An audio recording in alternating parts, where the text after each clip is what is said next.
नमस्कार, सुप्रभात. मी सागर जोशी. TV9 मराठीमध्ये आपलं स्वागत. आणि बुलेटिनच्या सुरुवातीलाच पालघर लोकसभा मतदारसंघासंदर्भात एक महत्त्वाची बातमी आहे. खासदार राजेंद्र गावित यांचा आता पत्ता कट झालाय, त्यामुळे ते नाराज आहेत. उमेदवारी जाईल अशी अपेक्षा नव्हती असं देखील राजेंद्र गावित यांनी म्हटलंय. रवींद्र चव्हाण यांच्याकडून आता राजेंद्र गावित यांच्या निवासस्थानी जाऊन त्यांची भेट घेण्यात आली आहे.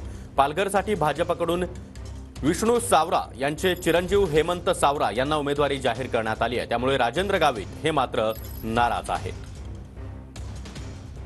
मला खरं म्हणजे अपेक्षा नव्हती, परंतु या ठिकाणी माझे हे तिकीट या ठिकाणी कापलं गेलेलं आहे.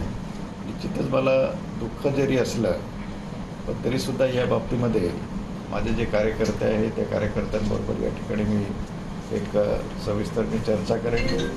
कारण तिकीट कट केल्यानंतर शेवटी एक माझ्या कॅरियरचाही म्हणजे प्रश्न आहे आणि त्या ठिकाणी जो काय खरोखरच मला मनस्वी या ठिकाणी जरी मला दुःख होतं आहे. गावित साहेब आगे बढ़ो, हम तुम्हारे साथ हैं.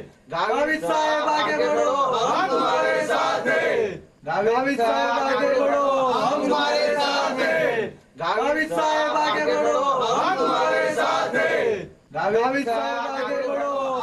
राजेंद्र गावित यांचा पत्ता कट करत आता हेमंत सावरा यांना भाजपने उमेदवारी दिलेली आहे. त्यामुळे राजेंद्र गावित त्याचबरोबर त्यांचे कार्यकर्ते देखील नाराज आहेत. साहेबांचं तिकीट जे कापलंय तर त्याचं उत्तर तुम्हाला भेटेल. काहीच नाही, जनता देईल तुम्हाला उत्तर. पण माझं म्हणणं एकच आहे की राजेंद्र गावितला जे तिकीट कट केलं आहे ते खूप चुकीचा तुमचा निर्णय आहे आणि आता पण तुमच्याकडे टाइम असेल तर तुम्ही निर्णय घ्यावं.